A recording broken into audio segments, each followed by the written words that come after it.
Namo Vishnudaya Krishna Prashaya Bhutare Srimati Bhakti Vedanta Swami Nityanamane Namaste Saraswati Devi Gauravani Pacharine Nevishesha Sannivari Pasarasdharine Jai Shri Krishna Chaitanya Prabhu Nityananda Shri Advaita Gadadhar Srivasari Gaur Bhaktavinda Hare Krishna Krishna Krishna Hare Hare Hare Rama Rama Rama Hare Hare.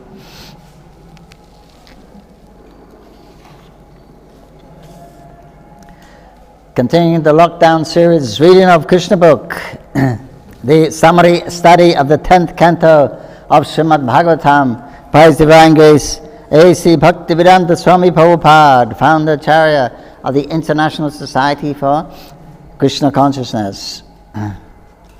We're reading the 5th chapter, the meeting of Nanda and Vasudev.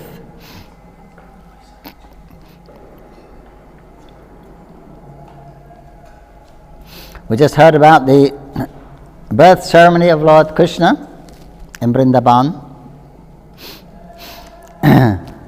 So after this birth ceremony, Nanda Maharaj decided to go to Mathura to pay the annual tax to the government of King Kamsa. So before leaving, he called for the able cowherd men of the village and asked them to take care of Vrindavan in his absence. When Nanda Maharaj arrived in Mathura, Vasudev got the news and was very eager to congratulate his friend. He immediately went to the place where Nanda Maharaj was staying. When Nanda saw Vasudev, he felt that he had regained his life. Nanda, overwhelmed with joy, immediately stood up and embraced Vasudeva. Vasudeva was received very warmly and offered a nice place to sit. Anxious about his two sons, who had been put under the protection of Nanda without Nanda's knowledge, Vasudev inquired about them with great anxiety. Both Balaram and Krishna were the sons of Vasudev. Balaram was transferred to the room of Rohini, Vasudev's own wife, but Rohini was kept under the protection of Nanda Maharaj. Krishna was personally delivered to Yasoda and exchanged with her daughter. Nanda Maharaj knew that Balaram was the son of Vasudev, but he did not know that Krishna was also Vasudev's son. Vasudev, of course, was aware of this fact and inquired very eagerly about both Krishna and Balaram. Vasudeva then addressed Nanda, "My dear brother, you are very old and anxious to beget a son, and yet you had none. Now, by the grace of the Lord, you are fortunate to have a very nice son. I think that this incident is very auspicious for you. Dear friend, I was imprisoned by Kamsa, and now I am released. Therefore, this is another birth for me. I had no hope of seeing you again, but by God's grace, I can see you." In this way, Vasudeva indirectly expressed his anxiety about Krishna. Krishna was sent incognito to the bed of Mother Yasoda, and after Nanda very pompously celebrated Krishna's birth ceremony, he went to Mathura. So Vasudeva was very pleased and said, "This is a new birth for me." He never expected that Krishna would live, because all his other sons had been killed by Kamsa. Vasudeva continued, "My dear friend, it is very difficult for us to live together. Although we have our family and relatives, sons and daughters, by nature's way we are generally separated from one another. The reason for this is that every living entity appears on this earth under different pressures of fruitive activities. Although they assemble together, there is no certainty of their remaining together for a long time. According to one's fruitive activities, one has to act differently and therefore thereby be separated. For example, many plants and creepers are floating on the waves of the ocean. Sometimes they come together and sometimes they separate forever. One plant goes one way and another plant goes another. Similarly, our family assembly may be very nice while we are living together, but after some time, in the course of the waves of time, we are separated. The purport of this expression by Vasudev is this. Although he had 8 sons born in the womb of Devaki, unfortunately they were all gone. He could not keep his one son, Krishna, with him. Vasudev was feeling his separation, but he could not express the real fact. Please tell me about the welfare of Vrindavan, he said. You have many animals. Are they happy? Are they getting sufficient grass and water? Please also let me know whether the place where you are now living is undisturbed and peaceful. This inquiry was made by Vasudev because he was very anxious about Krishna's safety. He knew that Kamsa and his followers were trying to kill Krishna by sending various kinds of demons. They had already resolved that all children born within 10 days of the birthday of Krishna should be killed. Hare Krishna. Because Vasudev was so anxious about Krishna, he inquired about the safety of his residents. He also inquired about Balaram and his mother Rohini, who were entrusted to the care of Nanda Maharaj. Vasudev also reminded Nanda Maharaj that Balaram did not know his real father. He knows you as his father, and now you have another child, Krishna, and I think you are taking very nice care of both of them. It is also significant that Vasudev inquired about the welfare of Nanda Maharaj's animals. The animals, and especially the cows, were protected exactly in the manner of one's children. Vasudev was a Kshatriya and Nanda Maharaj was a Vaishya. It is the duty of the Kshatriyas to give protection to the citizens, and it is the duty of the Vaishyas to give protection to the cows. The cows are as important as the citizens. Just as the human citizens should be given all kinds of protection, so the cows should be given full protection. Vasudev continued to say that the maintenance of religious principles, of meeting the demands of the senses, depend on cooperation among relatives, nations, and all humanity. Therefore, it is everyone's duty to see that his fellow citizens and the cows are not put into difficulty. One should see to the peace and comfort of his fellow man and the animals. The development of religious principles, economic development, and sense gratification can be achieved without difficulty. Vasudev expressed his sorrow due to not being able to give protection to his own sons born of Devaki. He was thinking that religious principles, economic development, and the satisfaction of the senses were therefore all lost. Upon hearing this, Nanda Maharaj replied, "My dear Vasudev, I know you are very much aggrieved because of the cruel King Kamsa has killed all of your sons born of Devaki. Although the last child was a daughter, Kamsa could not kill her, and she has entered into the celestial planets.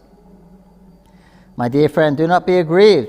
We are all being controlled by our past unseen activities. Everyone is subject to his past deeds. And one who is conversant with the philosophy of karma and its reactions is a man in knowledge. Such a person will not be aggrieved at any incident, happy or miserable." Vasudev then replied, "My dear Nanda, if you have already paid the government taxes, then return soon to your place, because I think there may be some disturbances in Gokula." After the friendly conversations between Nanda Maharaj and Vasudev, Vasudev returned to his home. Nanda Maharaj and the other Kaurav men who had come to Mathura to pay their taxes also returned home. Thus ends the Bhaktivedanta purport of the 5th chapter of Krishna, the meeting of Nanda and Vasudev. Chapter 6, Putana killed. While Nanda Maharaj was returning home, he considered Vasudev's warning that there might be some disturbance in the Gokul. Certainly the advice was friendly and not false, so Nanda thought there is some truth in it. Therefore, out of fear, he began to take shelter of the Supreme Personality of Godhead. It is quite natural for a devotee in danger to think of Krishna because he has no other shelter. When a child is in danger, he takes shelter of his mother and father. Similarly, a devotee is always under the shelter of the Supreme Personality of Godhead. But when he specifically sees some danger, he remembers the Lord very rapidly. After consulting with his demoniac ministers, Kamsa instructed a witch named Putana, who knew the black art of killing small children by ghastly, sinful methods. To kill all kinds of children in the cities, villages and pasturing grounds, such witches can play their black art only where there is no chanting or hearing of the holy names of Krishna. It is said that wherever the chanting of the holy name of Krishna is done, even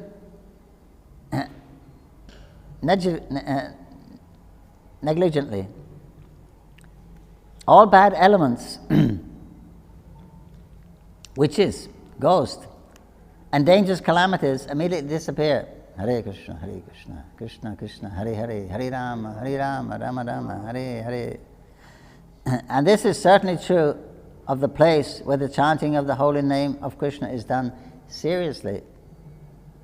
Especially in Vrindavan, when the Supreme Lord was personally present. Therefore, the doubts of Nanda Maharaj were certainly based on affection for Krishna. Actually, there was no danger from the activities of Putana. Despite her powers, such witches are called Kechari, which means they can fly in the sky.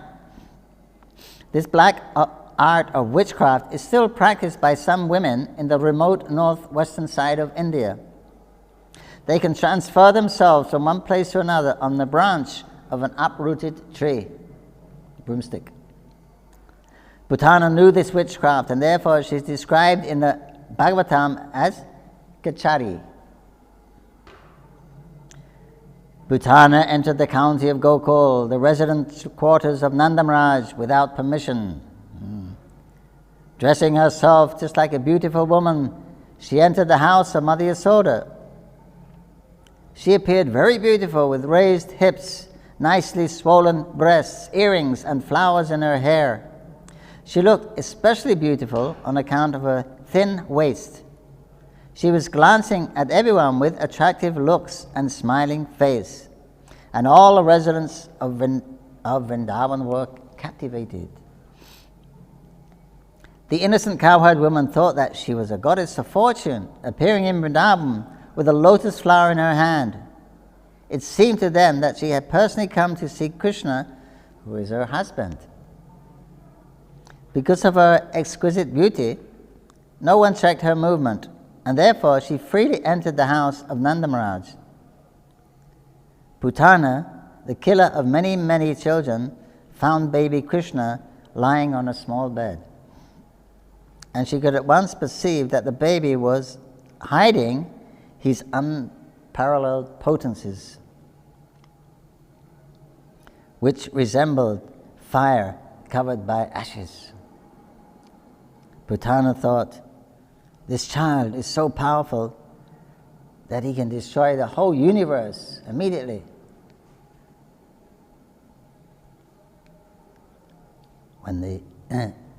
When a non-devotee approaches Krishna, there is great fear.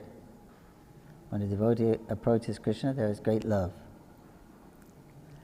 Putana's understanding is very significant. The Supreme Personality of Godhead, Krishna, is situated in everyone's heart. It is stated in the Bhagavad Gita that he gives one necessary intelligence, and he also causes one to forget. Putana was immediately aware that the child whom she was observing in the house of Nanda Maharaj was the Supreme Personality of Godhead himself. He was lying there as a small baby, but that does not mean he was less powerful. The materialistic theory that God worship is anthropomorphic is not correct. No living being can become God by undergoing meditation or austerities. God is always God. Krishna as a baby is as complete as he is as a full-fledged youth. The Mayavadi theory holds that the living entity was formerly God but has now become overwhelmed by the influence of Maya. Therefore they say that presently he is not God, but when the influence of Maya is taken away, then he again becomes God. This theory cannot be applied to the minute living entities. The living entities are minute parts and parcels of the Supreme Personality of Godhead. They are minute particles or sparks of the original fire. So these sparks can be covered by the influence of Maya, but the original fire, Krishna, cannot. Krishna is the Supreme Personality of Godhead even from the beginning of his appearance in the house of Vasudev and Devaki. Krishna showed the nature of a small baby and closed his eyes as if to avoid the face of Putana. This closing of the eyes is interpreted and studied in different ways by the devotees. Some say that Krishna closed his eyes because he did not like to see the face of Putana, who had killed so many children and who had now come to kill him. Others say that Putana hesitated to take the baby on her lap because something extraordinary was being dictated to her from within. And in order to give her assurance, Krishna closed his eyes so that she would not be frightened. And yet others interpret in this way. Krishna appeared in order to kill the demons and give protection to the devotees, as stated in the Bhagavad Gita, Parityanaya sadhunam vinasaya cha duskritam. The first demon to be killed was a woman. According to Vedic rules, the killing of a woman, a brahmana, a cow, or a child is strictly forbidden. Krishna was obliged to kill the demon Putana, and because the killing of a woman is forbidden according to Vedic Shastra, he could not help but close his eyes. Another interpretation is that Krishna closed his eyes because he simply took Putana to be his nurse. Putana came to see Krishna just to offer her breast for the Lord to suck. Krishna is so merciful that even though he knew Putana was there to kill him, he took her as his nurse or mother. There are 7 kinds of mothers, according to Vedic injunction. The real mother, the wife of a teacher or spiritual master, the wife of a king, the wife of a brahmana, the cow, the nurse, and Mother Earth. Because Putana came to take Krishna on her lap and offer her breast milk to be sucked by him, she was accepted by Krishna as one of his mothers. That is considered to be another reason he closed his eyes. He had to kill a nurse or a mother. But his killing of his mother and nurse was no different from his love for his real mother or his foster mother, Yasoda. We further understand from Vedic information that Putana was also treated as a mother and given the same facility as Yasoda. As Yasoda was given liberation from the material world, Putana was also given liberation. When the baby Krishna closed his eyes, Putana took him on her lap. She did not know that she was holding death personified. If a person mistakes a snake for a rope, he dies. Similarly, Putana had killed so many babies before meeting Krishna, and she mistook him to be like them. But now, she was accepting the snake that would kill her immediately. When Putana was taking baby Krishna on her lap, both Yasoda and Rohini were present. But because she was so beautifully dressed and showed motherly affection towards Krishna, they did not forbid her. They could understand that they could not understand that she was a sword within a decorated case. Putana had smeared a very powerful poison on her breast, and immediately after taking the baby on her lap, she pushed her breastly nipple within his mouth. She was hoping that as soon as he would suck her breast, he would die. But baby Krishna very quickly took the nipple in anger. He sucked the milk poison along with the life air of the demon. In other words, Krishna simultaneously sucked the milk from her breast and killed her by sucking out her life. Krishna is so merciful that because the demon Putana came to offer her breast milk to him, he fulfilled her desire and accepted her activity as motherly. But to stop her from further nefarious activities, he immediately killed her. And because the demon was killed by Krishna, she got liberation. As Krishna pressed her breast extremely hard and sucked out her very breath, Putana fell down on the ground, spread her arms and legs, and began to cry, "Oh child, leave me, leave me." She was crying loudly and perspiring, and her whole body became wet. As she died screaming, there was tremendous vibration on the earth, in the sky, on the upper and lower planets, and in all directions, and people thought that thunderbolts were falling. Thus the nightmare of the Putana witch was over, and she assumed her real feature as a great demon. She opened her fierce mouth and spread her arms and legs all over. She fell exactly as Vitrasura did when struck by the thunderbolt of Indra.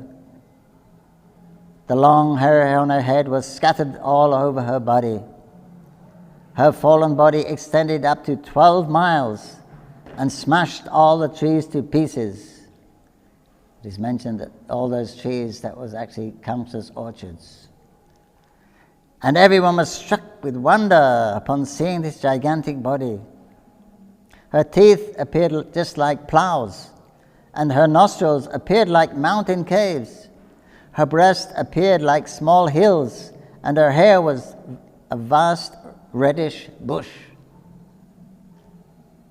Her eye sockets appeared like blind wells, and her two thighs appeared like two banks of a river.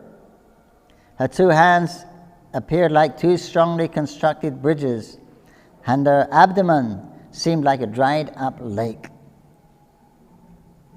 All the cowherd men and women became struck with awe and wonder upon seeing this, and the tumultuous sound of her falling shocked their brains and ears and made their hearts beat strongly.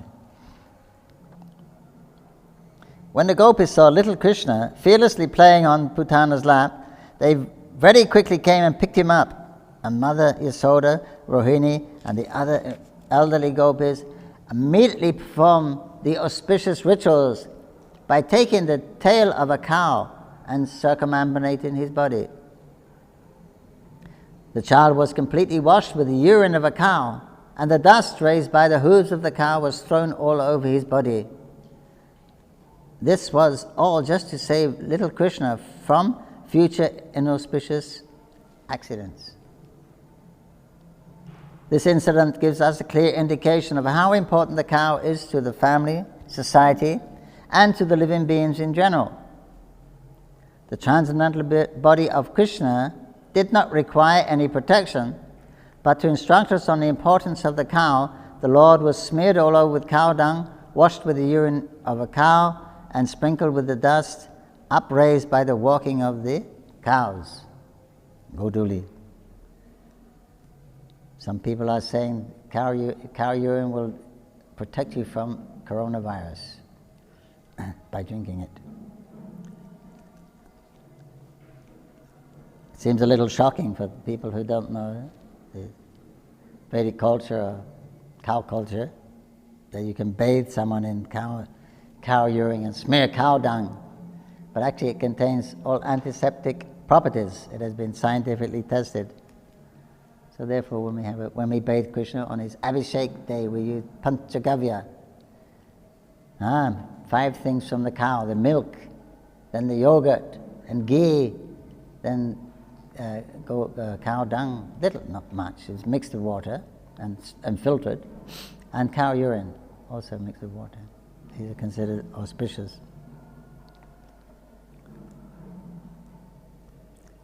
Religious activities are taken from the activities of the pure devotees of the Lord. They constitute religious activities, whatever they do. After this purificatory process, the gopis, headed by Mother Yasoda and Rohini, chanted the names of Vishnu to give Krishna's body full protection from all evil influences. They washed their hands and feet and sipped water 3 times, as in the custom before chanting mantra. They offered as follows: My dear Krishna, may the Lord, who is known as Ajja, protect your legs. May Manimam protect your knees. May Lord Yagya protect your thighs. May Lord Achyuta protect your upper waist. May Lord Hayagriva protect your abdomen. May Lord Keshava protect your heart. May Lord Isha protect your chest. May Lord Surya protect your neck. May Lord Vishnu protect your arms. May Lord Urukram protect your face. May Lord Ishvara protect your head. May Lord Chakradhara protect your front. May Lord Garadha protect your back. May Lord Madhusudana, who carries a bow in his hand, protect your right side. May Lord Ajana protect your left side. And may Lord Urugaya, with his conch shell, protect you on all sides. May the personality of Godhead Upendra protect you from above. May Lord Taksha protect you from on the ground. May Lord Haladhara protect you from all sides. May the personality of Godhead known as Rishikesh protect all your senses. May Lord Narayan protect your life airs. And may the Lord of Swetadweep, Narayan, protect the core of your heart. May Lord Yogeshwar protect your mind. May Lord Krishnagarbha protect your intelligence. And may the Supreme Personality of Godhead protect your soul. Of course, Krishna's body and soul are not different. Not like us. We have a body covering our soul, but Krishna is all. His body is Satchitananda. Everything about him is Satchitananda. But he's acting as a young child, and the devotees are given an opportunity to show their love and affection and trying to protect him. While you are playing, may Lord Govinda protect you from all sides. And when you are sleeping, may Lord Madhava protect you from all danger. When you are walking, may the Lord of Vaikuntha protect you from falling down. When you are sitting, may Lord Narayan give you all protection. And while you are eating, may the Lord of all sacrifices give you all protection. Thus Mother Yasoda chanted different names of Vishnu to protect child Krishna's different bodily parts. Mother Yasoda was firmly convinced that she should protect her child from different kinds of evil spirits and ghosts, namely Dakinis, Yatuthanis, Kushmandas, Yakshas, Rakshasas, Vinayakas, Kotaras, Revatis, Jyesthas, Putanas, Matrikas, Unmadas, and similar other evil spirits who cause persons to forget their own existence and give trouble to the life, airs, and senses. Sometimes they appear in dreams and cause much perturbation. Sometimes they appear as old women and suck the blood of small children. But no such ghosts and evil spirits can remain where there is chanting of the holy names of God. Hare Krishna, Krishna Krishna, Hare Hare, Hare Rama, Rama Rama, Hare Hare. Away with you. Mother Yasoda was firmly convinced of the Vedic injunctions about the importance of cows and the holy name of Vishnu. Therefore, she took shelter of the cows and the name of Vishnu to protect her child, Krishna. She recited all the holy names of Vishnu that she might save the child. Vedic culture has taken advantage of keeping cows and chanting holy names of Vishnu since the beginning of history. And persons who are still following the Vedic ways, especially the householders, keep at least 12 cows and worship the deity of Lord Vishnu, who is installed in their house. Persons who are advancing in Krishna consciousness should take instructions from this pastime and also be very interested in cows and the holy name of Vishnu. Hare Krishna. The elderly gopis of Vrindavan were so absorbed in affection for Krishna that they wanted to save him, although there was no need to, for he had already protected himself. They could not understand that Krishna was the Supreme Personality of Godhead playing as a child. After performing the formalities to protect the child, Mother Yasoda took Krishna and let him suck her breast. When the child was protected by Vishnu mantra, Yasoda felt that he was safe. In the meantime, all the cowherd men who had gone to Mathura to pay tax returned home and were struck with wonder at seeing the gigantic dead body of Putana. Nanda Maharaj recalled the prophecy of Vasudev and considered him a great sage and mystic. Otherwise, how could he have foretold an incident that happened during his absence from Vrindavan? After this, all the residents of Raja cut the gigantic body of Putana into pieces and piled it up on wood, with wood for burning. When all the limbs of Putana's body was burning, the smoke emanating from the fire created a good aroma of aguru.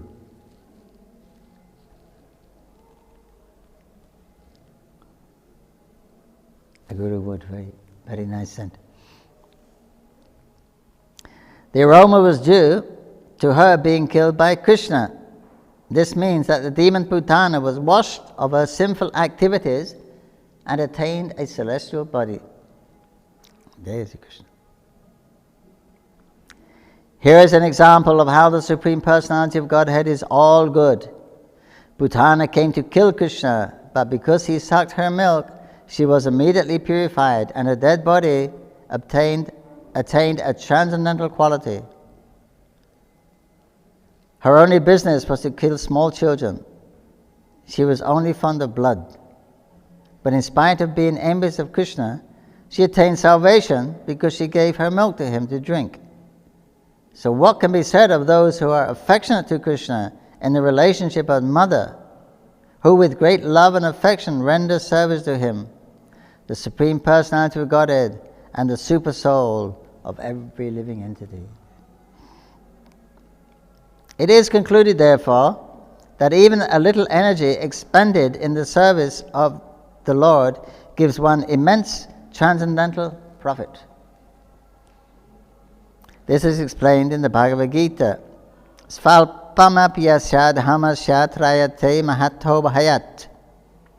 Devotional service in Krishna consciousness is so sublime that even a little service to Krishna, knowingly or unknowingly, gives one the greatest transcendental benefits. The system of worshipping Krishna by offering flowers from a tree is also beneficial for the living entity who is confined to the bodily existence of that tree.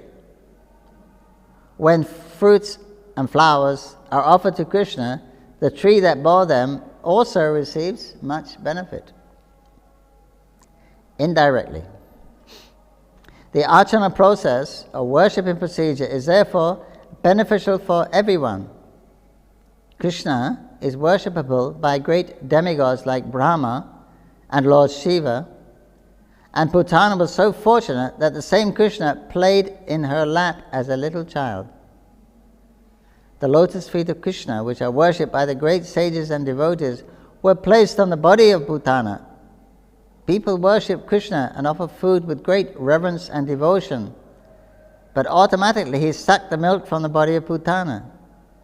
Devotees therefore pray that if simply by offering something as an enemy, Putana got so much benefit, then who can measure the benefit of worshipping Krishna in love and affection?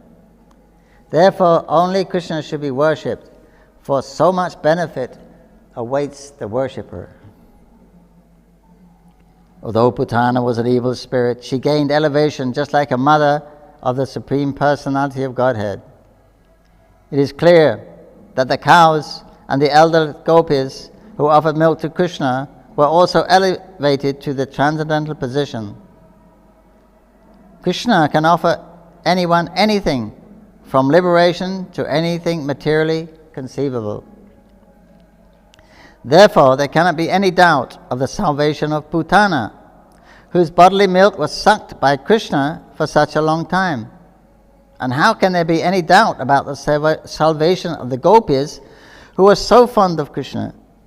Undoubtedly, all the gopis, cowherd boys, cows, and everyone else who served Krishna in Vrindavan with love and affection were liberated from the miserable conditions of material existence. Haribol. When all the inhabitants of Vrindavan smelled the good aroma from the smoke of the burning Putana, they inquired from each other, "Where is the good fragrance coming from?" And while conversing, they came to understand that it was the flames of the burning Putana. They were very fond of Krishna, and as soon as they heard that the demon Putana had been killed by Krishna, they offered blessings to the little child out of affection. After the burning of Putana, Nanda Maharaj came home and immediately took up the child on his lap and began to smell his head. In this way, he was quite satisfied that his little child was saved from this great calamity. Srila Sukadeva Goswami has given a blessing to all persons who hear the narration of the killing of Putana by Krishna. They will surely attain the favor of Govinda. Govinda, Govinda, Govinda. Okay, anyone who has heard this will get the favor of Krishna, Govinda. Thus ends the Bhaktivedanta purports of the 6th chapter of Krishna, Putana killed.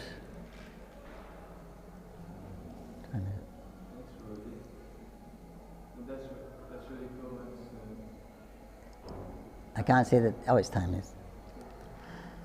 Stay tuned. Thank you for watching. Tomorrow we will hear the salvation of Trinavarta. Padam, padam. In chapter 7. Just say goodbye to everybody online. No questions today. Hare Krishna, hold it.